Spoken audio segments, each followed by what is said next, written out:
SRB hydraulic power units have started. T-minus 21 seconds, and the solid rocket booster engine gimbal now underway. T-minus 15 seconds. T-minus 10, 9, 8, 7, 6. We have main engine start. 4, 3, 2, 1, and liftoff. Liftoff of the 25th Space Shuttle mission, and it has cleared the tower. Roger, roll, Challenger. Roll program confirmed. Challenger now heading downrange.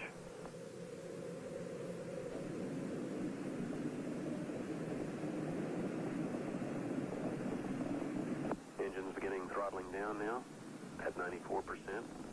Normal throttles for most of the flight, 104%. We'll throttle down to 65% shortly.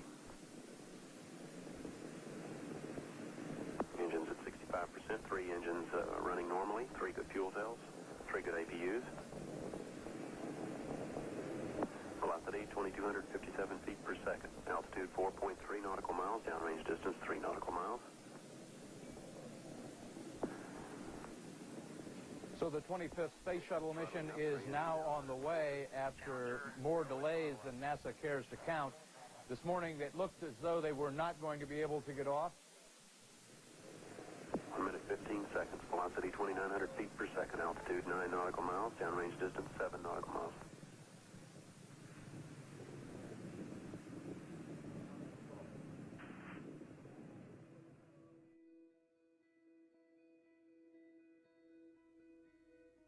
Ladies and gentlemen, I'd planned to speak to you tonight to report on the State of the Union.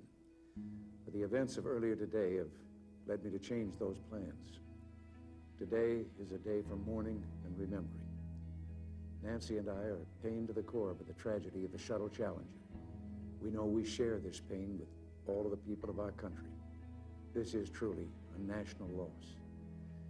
19 years ago, almost to the day, we lost 3 astronauts in a terrible accident on the ground. But we've never lost an astronaut in flight. We've never had a tragedy like this. And perhaps we've forgotten the courage it took for the crew of the shuttle. But they, the Challenger 7, were aware of the dangers, but overcame them and did their jobs brilliantly. We mourn 7 heroes: Michael Smith, Dick Scobie, Judith Resnick, Ronald McNair, Ellison Onizuka, Gregory Jarvis, and Krista McAuliffe. We mourn their loss as a nation together.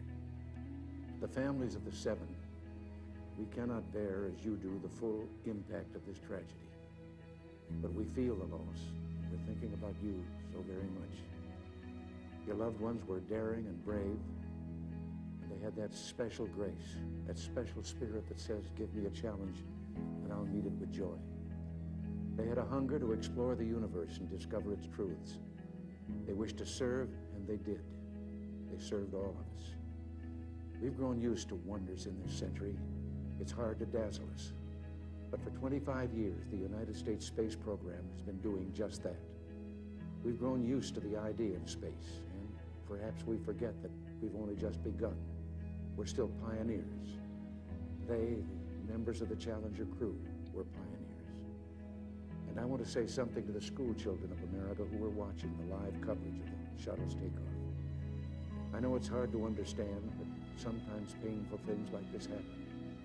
It's all part of the process of exploration and discovery. It's all part of taking a chance at expanding man's horizons. The future doesn't belong to the faint-hearted. It belongs to the brave. The Challenger crew was pulling us into the future, and we'll continue to follow them.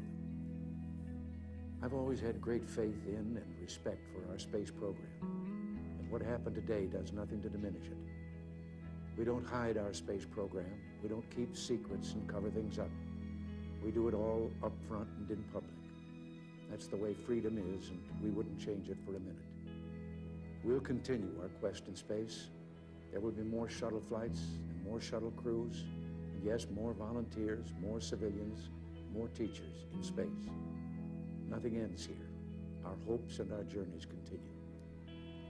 I want to add that I wish I could talk to every man and woman who works for NASA or who worked on this mission and tell them your dedication and professionalism have moved and impressed us for decades, and we know of your anguish. We share it. There's a coincidence today. On this day, 390 years ago, the great explorer Sir Francis Drake died aboard ship off the coast of Panama. In his lifetime, the great frontiers were the oceans, and a historian later said he lived by the sea, died on it, and was buried in it. Well, today, we can say of the Challenger crew, their dedication was, like Drake's, complete. The crew of the Space Shuttle Challenger honored us for the manner in which they lived their lives. We will never forget them, nor the last time we saw them this morning, as they prepared for their journey and waved goodbye and slipped the surly bonds of earth to touch the face of God. Thank you.